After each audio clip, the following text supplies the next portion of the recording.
Bueno, muy buenas tardes, bienvenidos a Casa Árabe, a esta presentación de Quinteto de Mogador de Alberto Ruiz Sánchez, que hemos bautizado como Mogador o el Otro México, precisamente para enmarcarlo dentro también del ciclo Árabes en América que hemos hecho en colaboración Casa Árabe con la Casa de América a lo largo de 2 meses, que ha incluido varias conferencias, ciclos de cine, una exposición precisamente de caligrafía árabe en la Casa de América y bueno, esta es nuestra penúltima conferencia.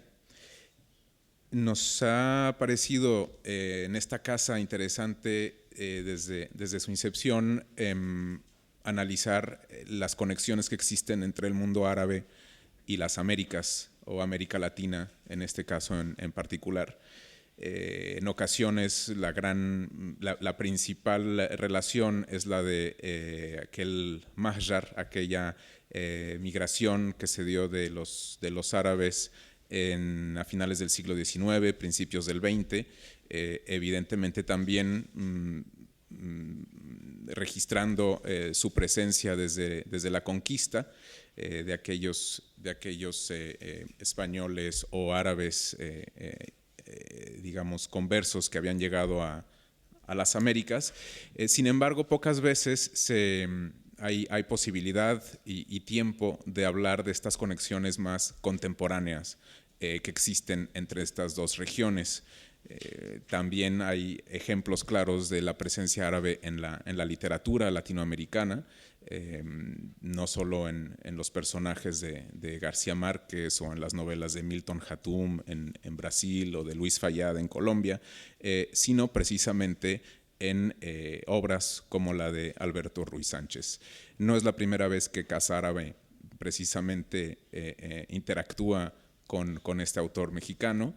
En el año 2009 estuvimos en el Festival Hey de literatura en Cartagena, Colombia, con otros autores, con Rumana Haddad, poeta libanesa, con Luis Fayad, novelista colombiano de origen libanés, investigando y haciendo, tendiendo puentes entre estas culturas.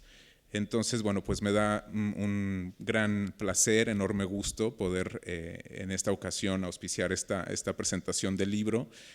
Además, tenemos la gran fortuna de tener ya el libro a la venta aquí afuera.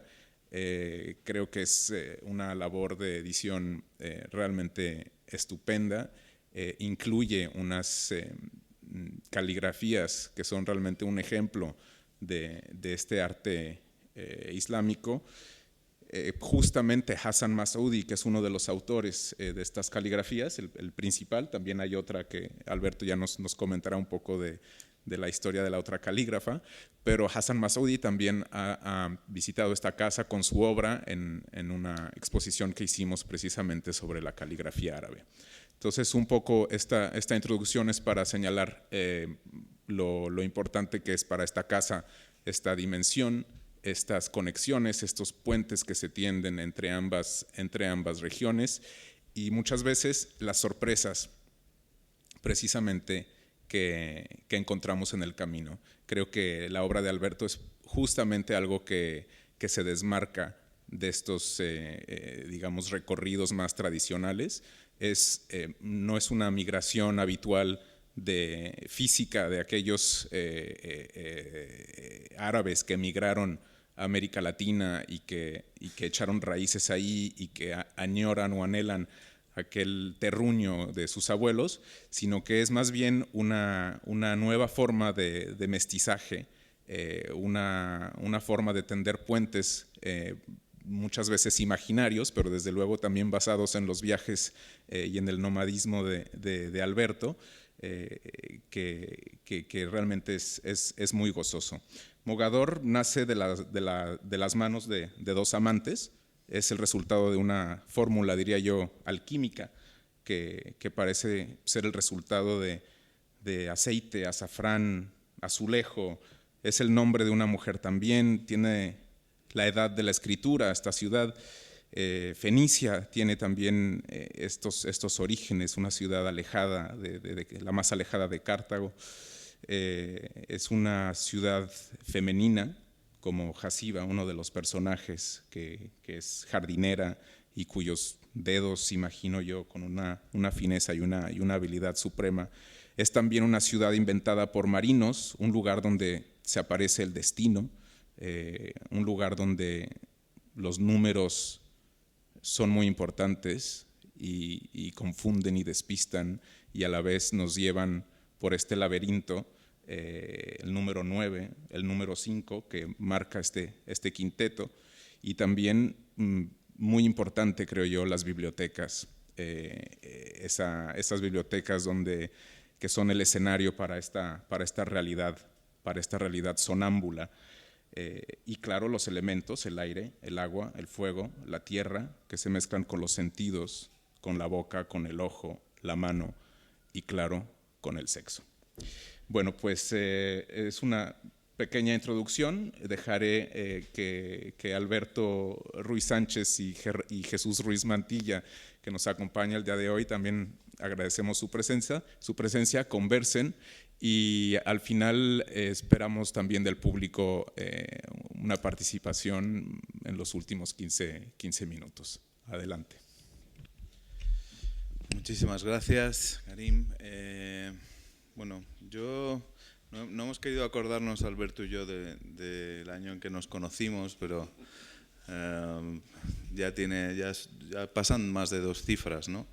Y fue a raíz, además de uno de los libros que componen el quinteto, que tampoco me he querido acordar, porque lo que cayó ante mí cuando me llamaron de Alfaguara para ver si quería acompañar a Alberto en esta presentación, pues fue una alegría inmensa, y comprobar que aquella relación que tuvimos y esa compenetración en una entrevista, que no es una cosa es una cosa habitual, pero a veces no se da, nos lleva a que cuando me mandan el ejemplar, el badoque, que en mexicano, el tocho en colombiano y en español también, de España, que tengo ante mí, pues observándolo, viéndolo, ojeándolo, oliéndolo, porque a mí me gusta oler los libros, chuparlos a veces también. O sea, tengo una relación muy sensual con ellos. Pues no, lo que me llevó fue a una reacción absolutamente coherente con lo que es asombro. Dentro del libro empecé a hurgar, empecé a perderme, empecé a marearme, empecé a experimentar y seguí sin salir de mi asombro durante estas 800 páginas que componen el quinteto de Mogador. Yo no voy a decir mucho más, simplemente voy a hacerle preguntas a Alberto y vamos a empezar una conversación en la que ustedes participarán también y espero que disfruten. Y lo primero que te quería decir, Alberto, precisamente es que los elementos los ha mencionado Karim, los elementos con que se abren el quinteto en este primer volumen de 9 veces el asombro, el azafrán, el aceite de árgano, el azulejo. Justo todo eso estaba en mi casa cuando yo lo leí, y bueno, no tuve más remedio que lanzarme a probar la esencia, esta mezcla asombrosa, insisto en el asombro, que nos propones nada más abrir las páginas, ¿no? Hubieras traído un poco. No, porque esto se iba a convertir en una fiesta, entonces, y tiene que ser una cosa un poco más seria, y además hace mucho calor, o sea, más calor de lo que ya tenemos, pues no conviene. Entonces cuéntame tú qué haces con estos fantásticas palabras que empiezan por A. Sí, bueno, el libro en esta ocasión se abre con el último de los volúmenes que escribí, que sería el quinto, o la exploración de la quinta esencia, mientras que los otros volúmenes exploran agua, tierra, fuego y aire. La quinta esencia, que es la esencia que permite ordenar la exploración de los sentidos, es el asombro. Y imaginé, bueno, primero hice una antología de las preguntas que a lo largo de 20 años me hizo muchísima gente sobre Mogador, pero teniendo la precaución de nunca responderlas, sino de una manera literaria y poética, es decir, de una manera donde quepa la posibilidad de interpretaciones a la medida del lector y de la duda. Y entonces, por ejemplo, a la pregunta que además creo yo que es la manera más real y certera de responderlo. Por ejemplo, la primera pregunta que toda la gente me ha hecho cuando leen o saben o se enteran de que escribo desde Mogador, en Mogador, sobre Mogador, es: ¿existe Mogador? Y en todo lo que yo he tratado de hacer, en todo el proyecto de exploración, está la idea implícita de que la imaginación del deseo es real. Lo que yo quiera hacer en la vida, en lo que un joven quiera transformarse, vivir con otra persona, tener tal cosa, o el deseo de no tenerla, o el deseo de no tener deseo, es deseo. Y eso es más importante que la materialidad de esta mesa, aunque estamos educados a pensar que lo material es lo que cuenta, que hay que poner los pies en la tierra, ¿no? Y entonces en todo el libro hay una exploración de lo invisible, pero que es fundamental en la vida. Y entonces, si me preguntan si Mogador existe, yo puedo responder: no, no existe, porque lo llevamos dentro. Pero también puedo responder: sí existe, porque lo llevamos dentro. Es decir, el mismo argumento sirve para dar las dos respuestas. Y además, aquí entro de lleno en una de las características del tipo de civilización o de cultura del cual está alimentado este libro, que es finalmente el barroco, en el cual, a diferencia del mundo moderno impregnado del protestantismo, donde las cosas son o no son, en el mundo barroco las cosas son y no son al mismo tiempo. Y entonces da paso a una tercera respuesta, que es la respuesta de que dicen que en la costa atlántica de Marruecos hay una ciudad que se llama Mogador. Y además cuento lo que Karim ha descrito, ¿no? Que fue fundada por los fenicios, etc. Y entonces tú no has querido ir. Yo no quería. He recopilado las 81 respuestas, las 81 preguntas fundamentales en 9 capítulos y he escrito un libro con 9 párrafos, con una introducción en la cual imagino a una pareja de amantes con la boca adolorida de besarse tanto que cuando pronuncian las palabras suenan diferente, saben diferente y tienen un significado diferente. Y entonces comienzan a explorar palabras que también, respondiendo a la naturaleza de todo el proyecto, son palabras que vienen del árabe, pero que son palabras que usamos todos los días. La palabra aceite, bueno, es una palabra que nosotros usamos muchísimo aquí y en todo el continente, pero además en México nosotros, por ejemplo, no comemos olivas, nosotros comemos aceitunas. Y la palabra aceite, ¿cómo se dice aceite en árabe? Aceite. Es decir, ¿cuánto del español que hablamos es árabe? ¿Cuántas veces estamos hablando árabe en una gran proporción de nuestras frases sin saberlo, ¿no? Y no solamente arabismos, sino palabras árabes como esta. Y entonces exploro poco a poco las palabras hasta que llegan a la palabra Mogador. Hablamos árabe a pesar de los intentos de Nebrija de haberle quitado, haber limpiado, haber hecho una limpieza étnica, lingüística, en la que tú también caes en el libro y en la que precisamente te basas para hacer toda una lección sobre el término asombro, ¿no? Como los árabes es un término al que van sumando cosas, y nosotros en ese árabe amputado que ha pasado después de la expulsión, pues hemos tenido que sufrir con lo que eso supone para imaginar el asombro en sí, ¿no?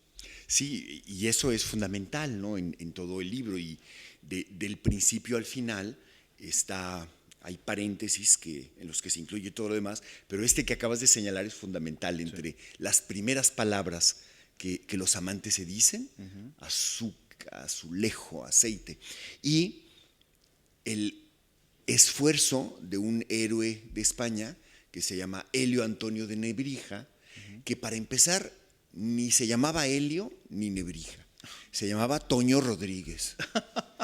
Pero quiso darse importancia. Y era sevillano y quería darse importancia porque escribe en una época en la que lo importante es ser latino. Y él hace un vocabulario donde demuestra que las palabras de origen árabe que tienen un equivalente latino pueden ser eliminadas. Y aún así no pudo eliminar 4.000 palabras. Y entonces este hombre, Helio Antonio de Nebrija, está en el origen de haber considerado al asombro con las acepciones que en el Real Diccionario, en el diccionario de la Real Academia, todavía hasta la edición anterior a la que circula actualmente, había un significado distinto de la palabra asombro, o un orden distinto en los significados, un orden apesadumbrado. Lo más, el principio, decían, ¿qué es asombro? Mezclar una cosa oscura con una clara, ensombrecer lo luminoso, asustarse. Cuarta acepción, maravillarse. Cuando para nosotros en la lengua cotidiana asombrarse es lo primero, ¿no? Después yo he insistido mucho desde hace muchos años en esto y he visto que ya en la edición 22 o en la 23, ¿cuál es la que circula ahora? La 22. 22. Ya cambiaron el orden y por primera vez asombrarse es maravillarse, ¿no? Maravillarse, porque también está esa en el diccionario árabe esa acumulación que dice que asombrarse es experimentar un impacto agradable ante algo inesperado que se juzga maravilloso. Es decir, es una especie de acumulación excitante de cosas, ¿no? Bueno, Yo me quedo con esta. Claro, por no supuesto. con la de la sombra, ¿no? Que es más ocultar, mientras que esta es añadir, ¿no? Claro, porque, ¿sabes? Cuando yo me enteré de esta definición de la Real Academia, recurrí a diccionarios árabes. Y ellos no funcionan necesariamente por etimologías. Entonces, la palabra... los significados etimológicos que vienen de este vocabulario latín de Nebrija, en el diccionario árabe no están presentes. Lo que está presente es sobre todo una definición experimental, en la cual cuerpo y espíritu están presentes. ¿Qué nos dice? El impacto, un impacto, es decir, algo físico, un impacto agradable ante algo desconocido. Y entonces ahí está algo que no conoces por ignorancia o no conoces porque es de otro país. Desconocido o lejano, que tu mente, es decir, tu razón, considera maravilloso. Está todos los elementos del ser humano incluidos en uno. O sea, te demuestra que muchas veces el procedimiento etimológico es profundamente pobre. ¿Por qué? Porque excluye la experiencia. ¿No? Y ese es parte del espíritu de Nebrija, que es decir, de Toño. Castrante. Castrante. ¿Qué es castrante? Castrante de los sentidos, ¿no? Reductor. Pero justo para ir a una raíz que a él le obsesionaba, que era la raíz del orden latino, ¿no?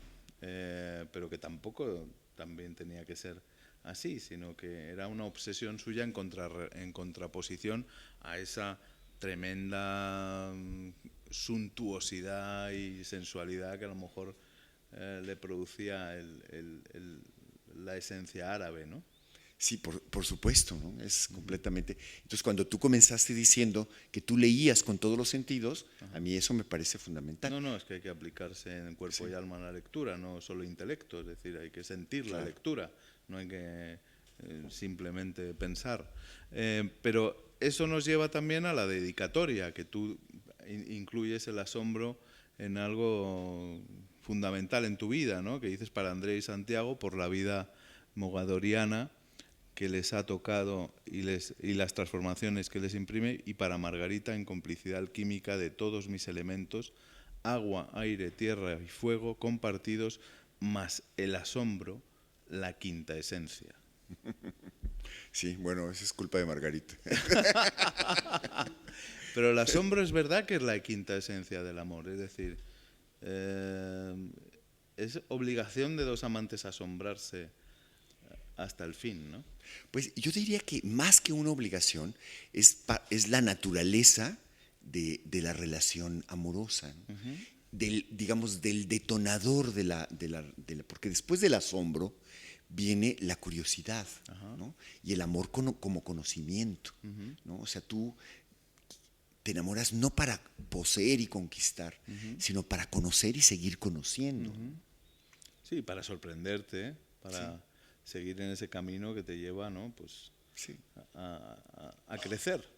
Y sabes, hay una fórmula que yo he encontrado que la aplico tanto en mis libros como en el trabajo editorial que hacemos: sumar al placer de contemplar el placer de comprender. Ya, exactamente, que también está en el libro, porque este libro es un compendio de ti mismo, ¿no? No es Bueno, una... Ya me hubieran divorciado. ¿No? Ya. Hace algunos años. Sí, ¿no? Pero bueno. Es un poco más. Un poco más. Pero sí, no quiero comprometerte, Alberto, pero bueno, asume lo que has hecho y lo que has cometido, que el badoque, asúmelo en cuanto a sus consecuencias y no te escaquees ante este maravilloso público que nos acompaña hoy. Sí, ¿no? Bueno, Incluso ahora vamos a lo material, que es esta obsesión tuya, no te vas a escaquear, por los zapatos. Cuéntanos. Y el fetichismo. Dale. Bueno, hay un capítulo en la última parte del libro donde, bueno, después hablaré de qué tipo de fragmentos hay y por qué al final hay fragmentos en los que el narrador, yo lo presento con todas sus limitaciones, como un hombre que es como somos los hombres, ¿no? O sea, porque en el libro anterior, en Los Jardines Secretos de Mogador, el narrador es un seductor.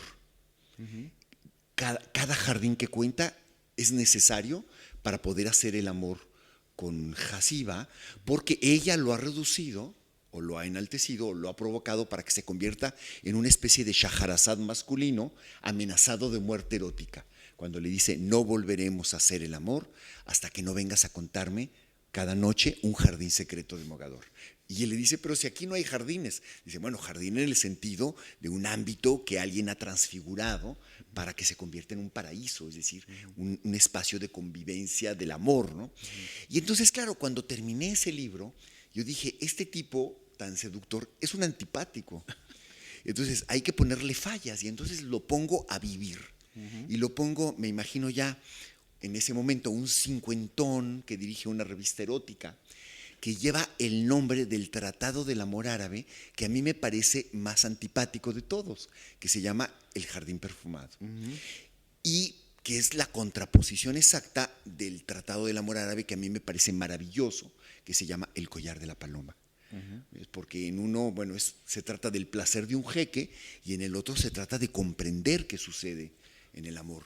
Desde el primer libro lo cito El Collar de la Paloma, el capítulo que se llama De las señas del amor que se hacen con los ojos, ¿no? Mientras que el otro es más burdo. Bueno, él tiene una columna que se llama, que es una especie de Kama Sutra.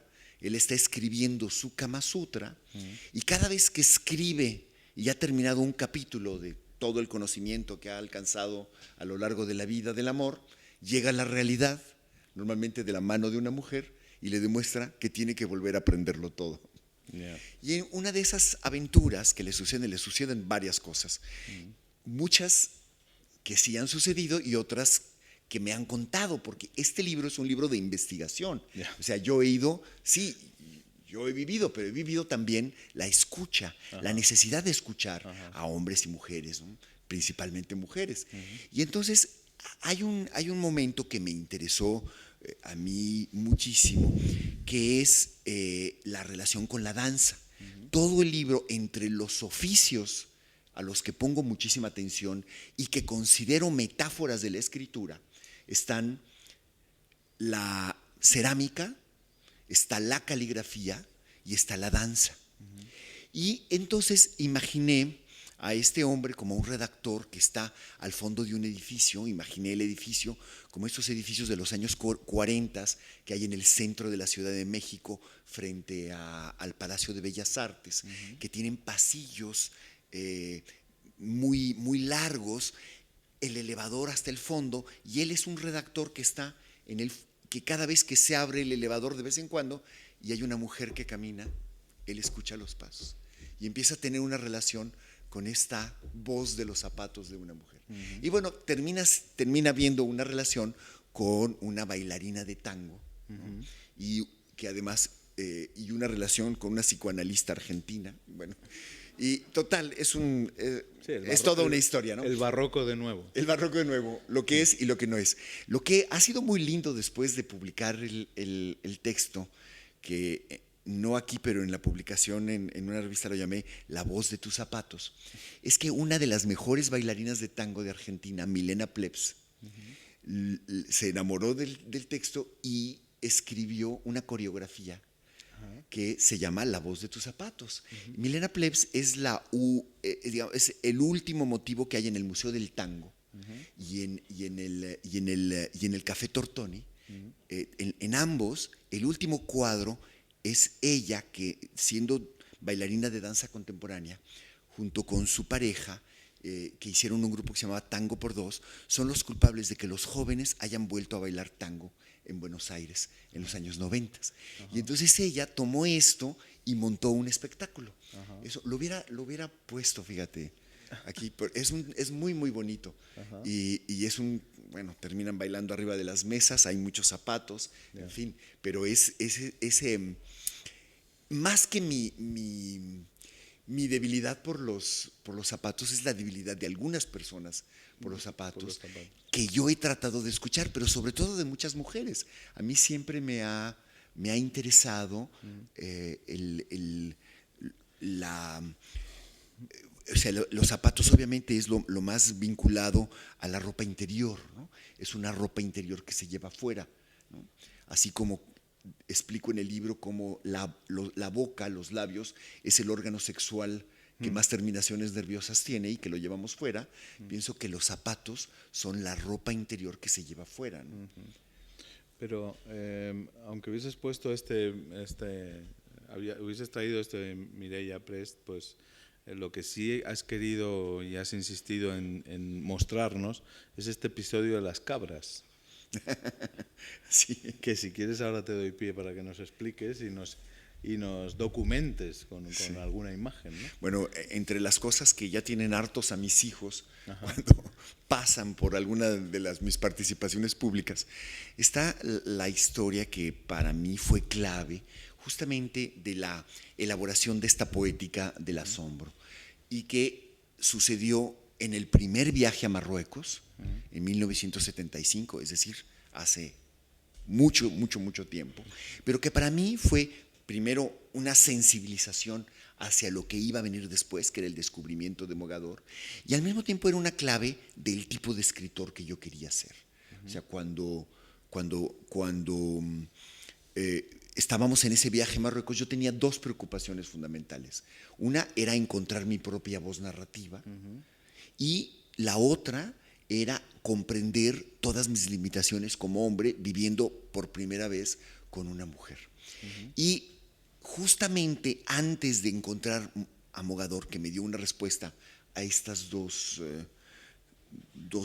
inquietudes, estas dos preguntas, estábamos saliendo del Sahara, nosotros, que además ese viaje lo hicimos realmente por azar. Nosotros íbamos a tomar otra ruta, pero como un caid nos envió con dos hombres hacia el norte, y mientras yo fui al baño en una estación en la que nos paramos, quién sabe por qué, y subió un tercer hombre al automóvil, uno de ellos le pasó a Margarita un mensaje en la que le decía que se quedara, era una invitación a que se quedara, y incluía una frase muy simpática como, del Alberto ya nos encargaremos, no te preocupes.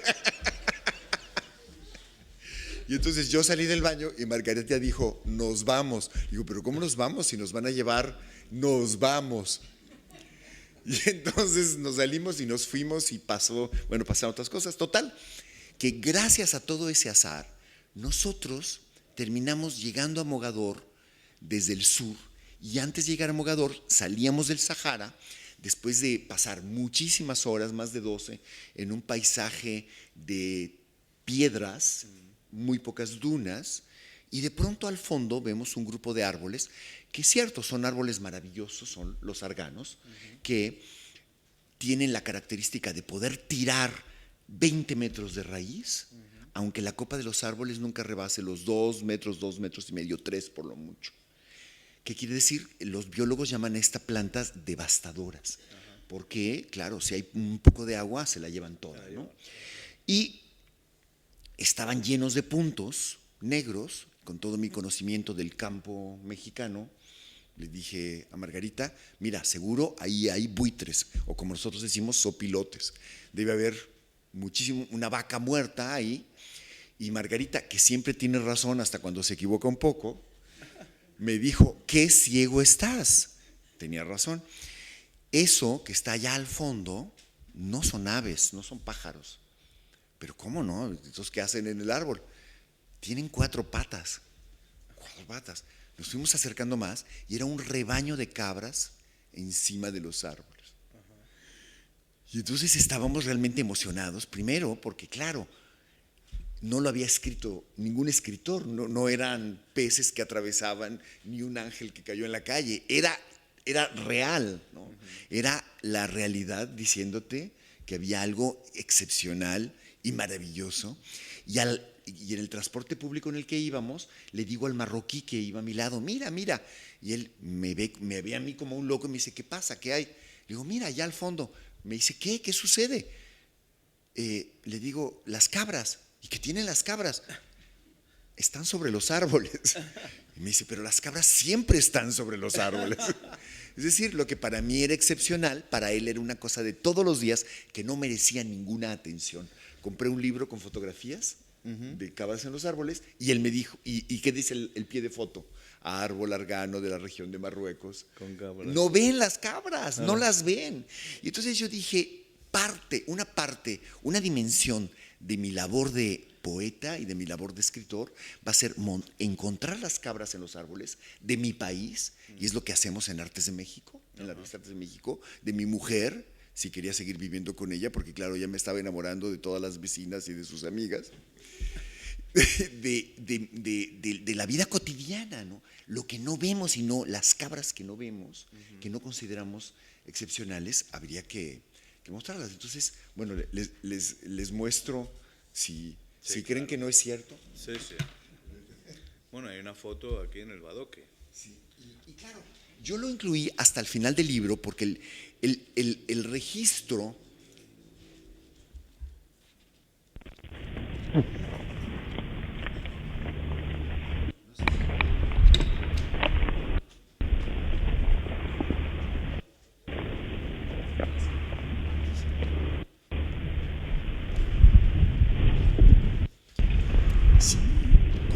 el primer volumen que escribí es mucho más poético.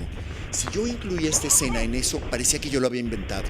Mientras que en el último volumen, que es más ensayístico, cabe esto como algo verosímil.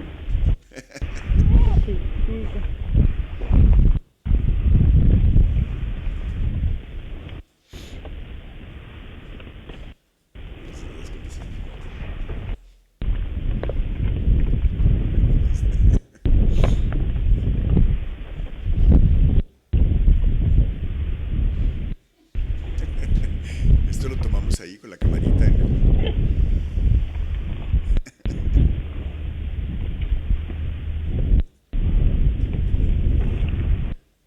Yo salí a la calle.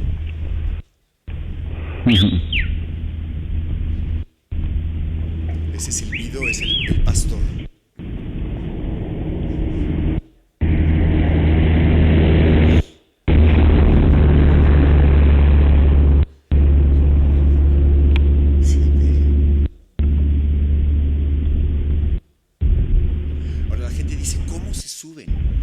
es que tienen una pezuña dividida, es una pezuña que es como la de las vacas, ¿no? Como la de los caballos, y además tiene movimiento, entonces sus patas son tenazas. Y entonces, para demostrar cómo se suben, esta se subió en este momento.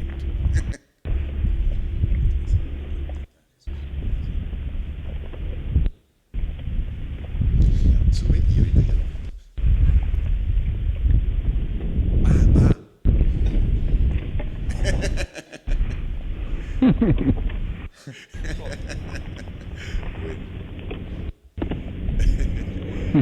Ahí se acabó.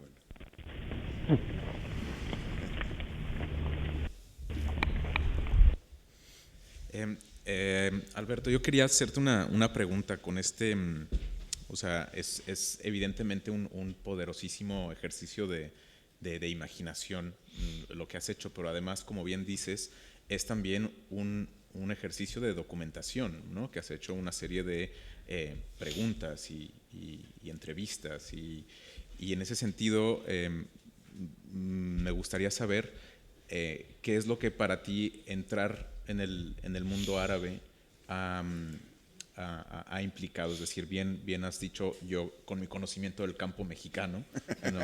He llegado a este lugar y este sincretismo de alguna forma que arroja Mogador, porque este Mogador pues desde luego no es muy probablemente el Mogador que un marroquí promedio imagina, ¿no? Y tampoco no corresponde tampoco necesariamente a la realidad mexicana, ¿no? de alguien de Sonora.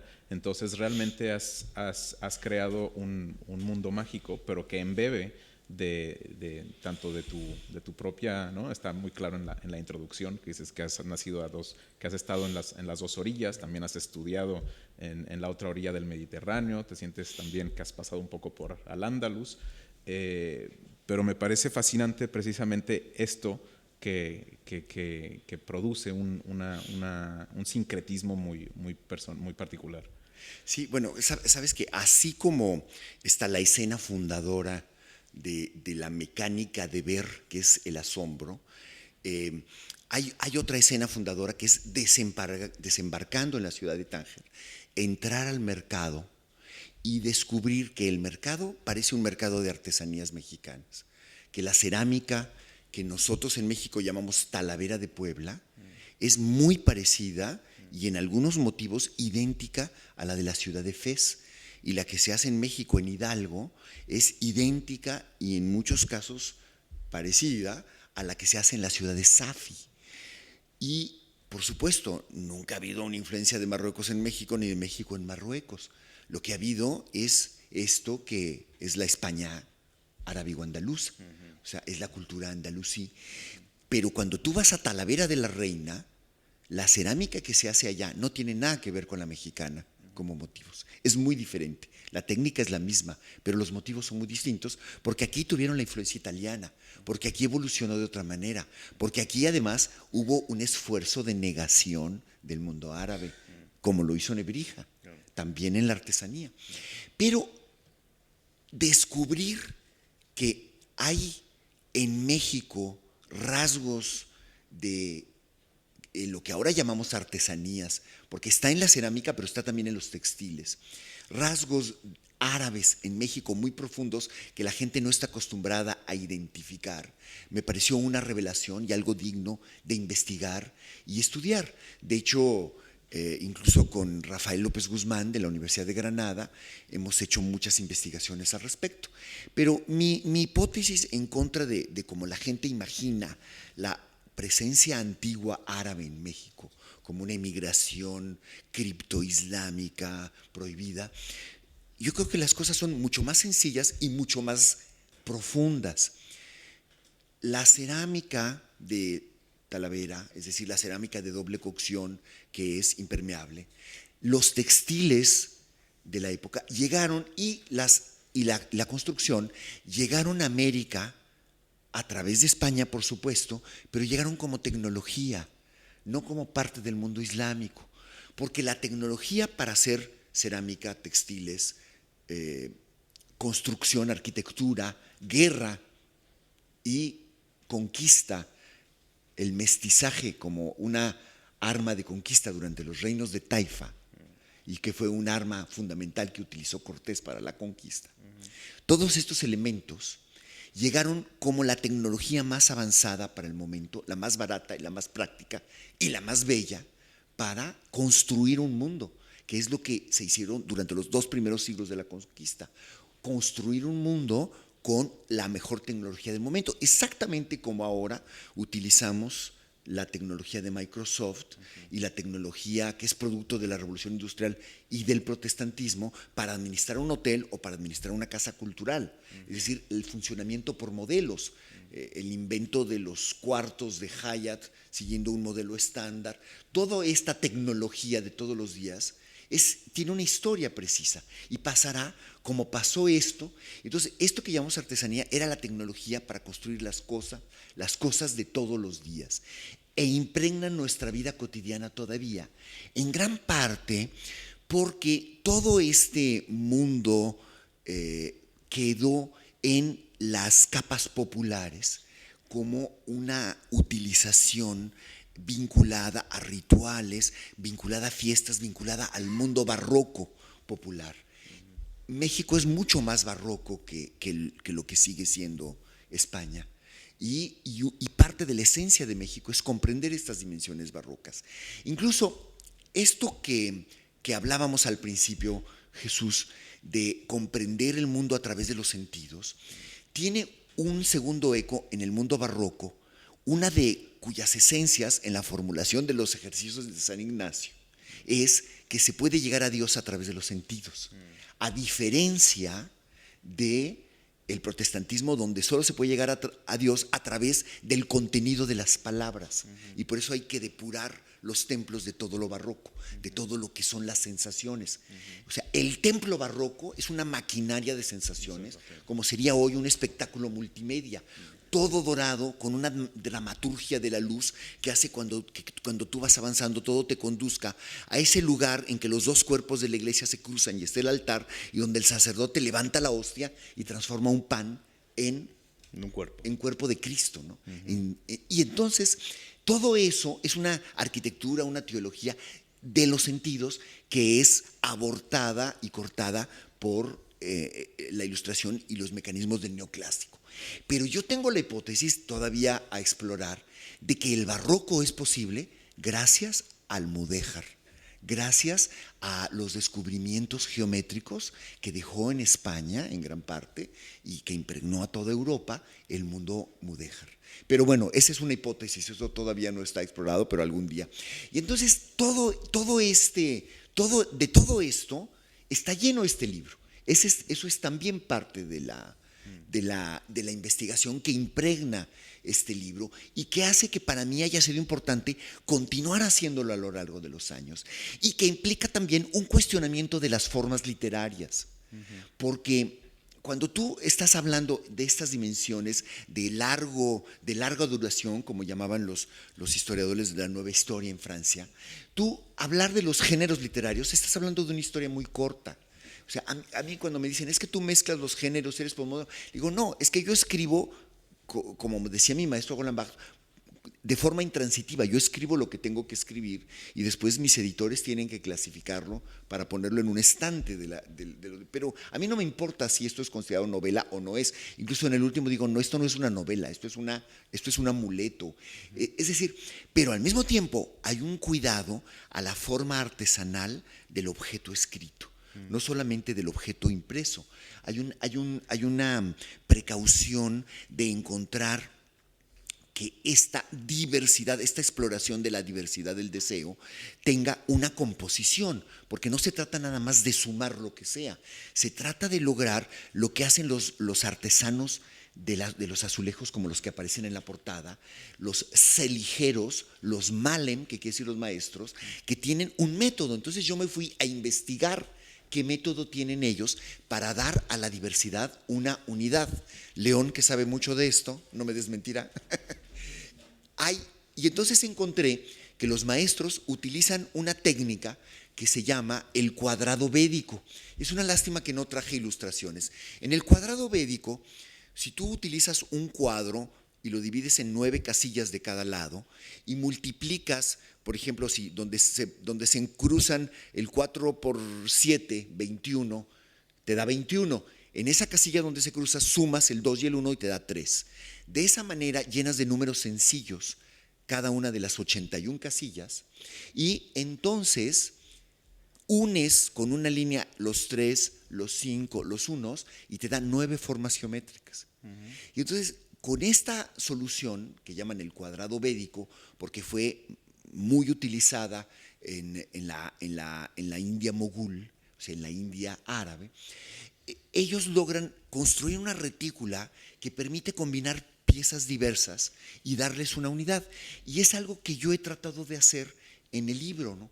Partiendo también de la idea de que esta concepción de que tú te pones a escribir y cuando termines de contar la historia ya se acabó, es completamente inocente, porque tú de todas maneras, porque la literatura también es como la pintura. Si un pintor decide hacer un cuadro de 10 centímetros por 10 o de 3 por 3, hay una implicación estética en hacerlo. Y cuando tú decides escribir un libro de 81 fragmentos o de 5 capítulos o de 7, también hay una decisión estética. Si tú decides ponerte a escribir como sea, estás creyendo que no estás usando una forma artificial. Y también la estás usando, estás cayendo en el lugar común de lo que se use en el momento. Si tú estás creyendo que lo importante es hacer una novela policíaca, pues sí, tendrás mucho éxito con el público, utilizarás el suspenso, pero yo pienso que la literatura en este tipo de exploración exigía una forma que cuestione en cada momento la forma del libro, la posición del narrador.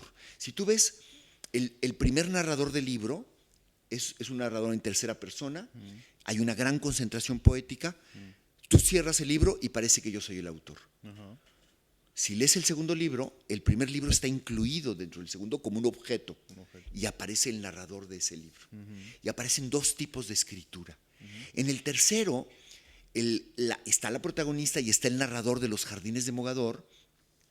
Están los 2 primeros libros como objetos, pero al narrador de Los Jardines de Mogador, que explora, al que ella le dice que tiene que encontrar, le dice, tienes que contar solo jardines de deseos que sí existan en el mundo.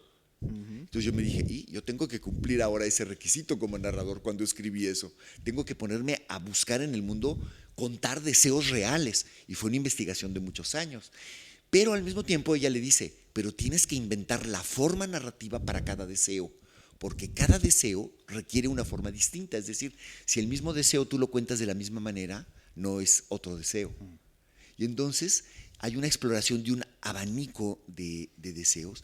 Y a ese personaje que se convierte en el seductor, aquel que me resultaba antipático, yo le quité psicología, le quité descripción del cuerpo, le quité nombre, no tiene nombre. Lo convertí en lo que cuenta. Es decir, como si tú tienes un perfil con el fondo, que y en algunas escuelas han hecho ejercicios de describir cómo es a partir de lo que cuenta. Y claro, lo interesante es que ahí lo que él es queda en la boca o en la interpretación de los lectores, ¿no? Entonces todo el tiempo, en todo el libro, hay un cuestionamiento del narrador. Después el narrador, otra vez, ya no explorando la diversidad de lo que cuenta, sino la diversidad que él es, la diversidad de las personas que somos en diferentes momentos. La exploración de la diversidad que cada persona es, al final del libro, obedece a otra experiencia que fue una revelación. En el método de investigación de preguntarle a muchas mujeres sobre el sexo, sobre su vida sexual durante el embarazo, en uno de los libros. Yo una vez puse a 5 amigas y que no se conocían entre ellas, pero yo las conocí a las 5 y les pedí que me contaran quién fue su mejor y su peor amante, sin decir nombres. Y solo yo sabía que el peor de una era el mejor de la otra. Porque no existe tal cosa como un mejor amante. Hay una relatividad fundamental. Entonces, esa relatividad es parte de lo que exploro en el libro, en el contenido y en la forma. Y es parte de la investigación también, ¿no? No, y luego también hay un guiño fascinante al lector, que hay una parte del libro, en el 9 veces el asombro, en el que durante 120 páginas no están numeradas. que eso es absolutamente perderse y ganarse, a dejarse llevar, ¿no?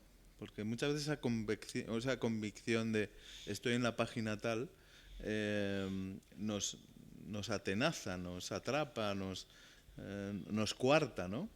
Y esto es un detalle tan sumamente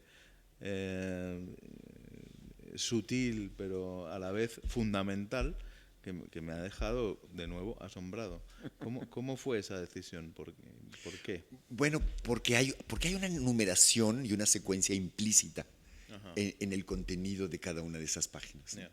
De hecho, los capítulos están numerados, pero al mismo Sí, tiempo... pero no es la convencional de la Sí, página. exacto. Pero al mismo tiempo, Tiene su propia lógica numérica ajena a todo. Sí.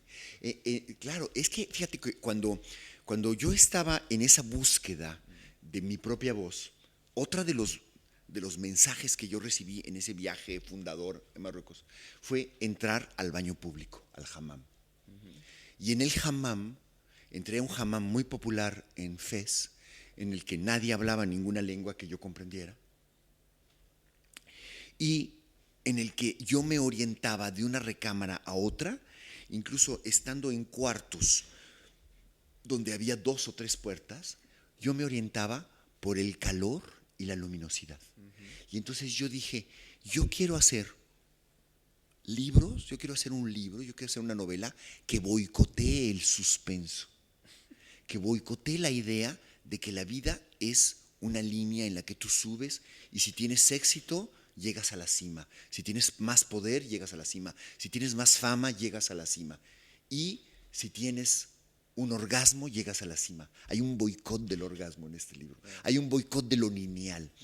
¿Y qué hay? Una exploración de los caminos posibles.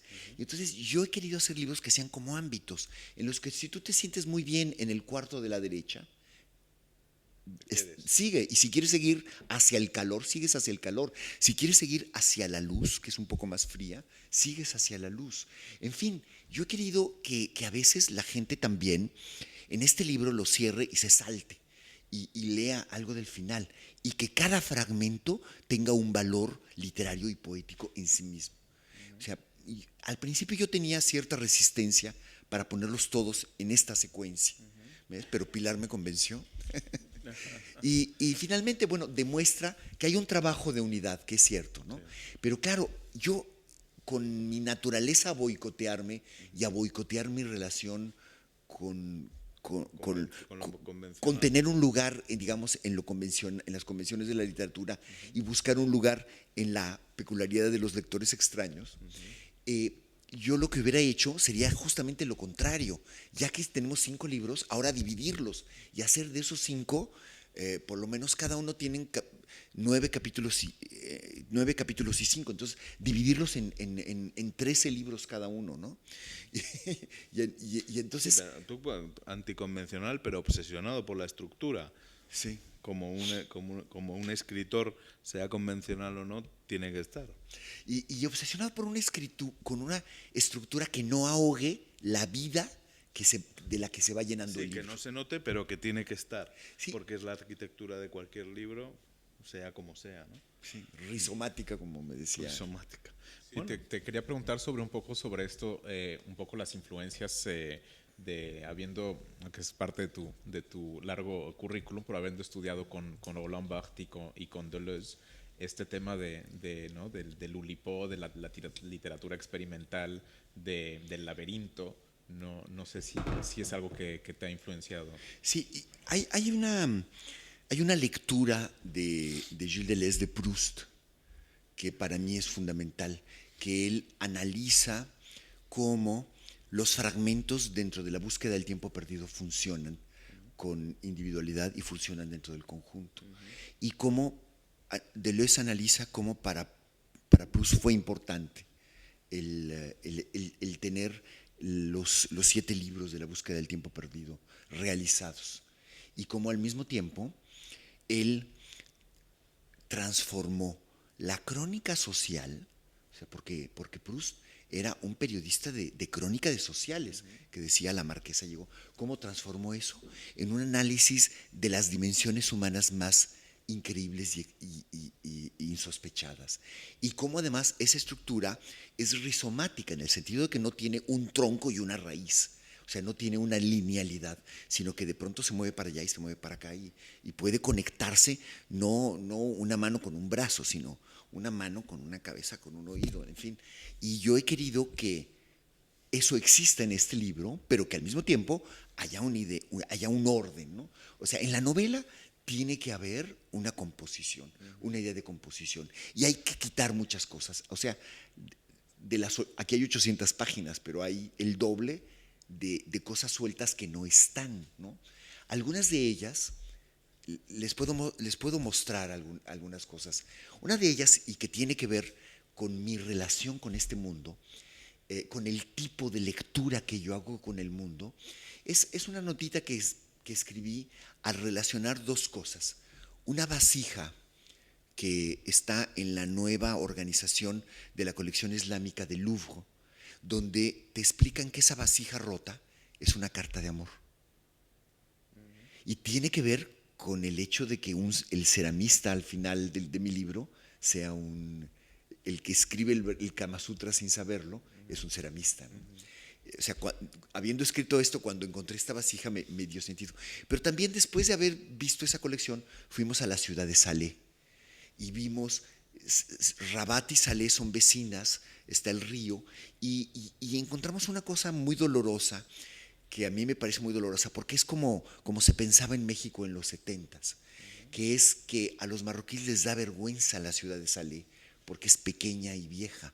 Y en el río, en medio, construyeron unos condominios horribles, que son muy modernos y son de lujo, ¿no? Y entonces tratan de tapar a la ciudad. Pero hay otro ángulo desde arriba de la fortaleza, donde se sigue viendo el cementerio de Salé. Y es un cementerio que me hizo pensar en la variedad de sus lápidas, en la antología de Spoon River, donde hay un poema para cada uno de los muertos, y son finalmente cartas de amor, ¿no? Entonces, les muestro esto, tiene que ver con una manera de leer este mundo, ¿no?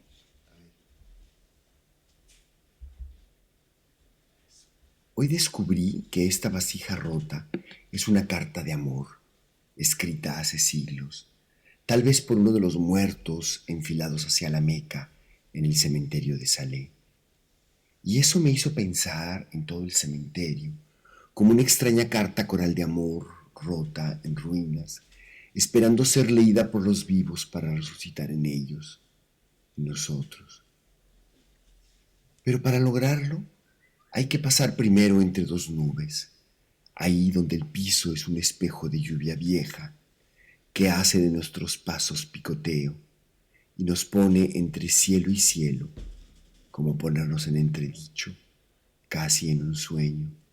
Y ahí, desde el más alto peñón y fortaleza, donde mira al mar la ciudad de Rabat, se deja ver allá, muy abajo, discreta, casi lejana tras el delta del río, la ciudad amurallada de Salé, rodeada como una segunda muralla por su cementerio. La de abajo es más antigua que la de arriba, pero la nueva es ahora sede real. Y ya solo los muertos son testigos de aquella lejana grandeza, como todas siempre fugaz. Por eso tal vez, como avanzada, al pie de la muralla parda de Salé, este ejército de tumbas amarillas detiene incluso a nuestras miradas. Pero hay que ir a verlas de cerca y tocarlas para dejarse poseer por el acertijo enamorado que es cada tumba. Están como en un oleaje de arena, son las dunas de los muertos, donde el grano a grano que mueve el viento es el tiempo de la vida. Tumbas muy nuevas parecen viejas. Hierbas y caracoles toman posesión de los delgados huecos entre las personas enterradas tan solo en un lienzo limpio como mediodía sin nubes. El cielo enrarecido esta tarde otoñal sobre Salé parece haber establecido con el intenso ejército yacente un diálogo dramático de agua y de luz. Nosotros, acalorados y friolentos, insomnes y sonámbulos, desorientados y fijos en la puesta del sol, gozando la belleza involuntaria de los muertos, pasamos destemplados entre las tumbas, como el viento, como la lluvia, como una mirada fugaz y feliz sobre una carta de amor que no es nuestra, como la vida vista desde hace varias veces 100 años, desde el peñón más alto de la fortaleza andalusí de Rabat.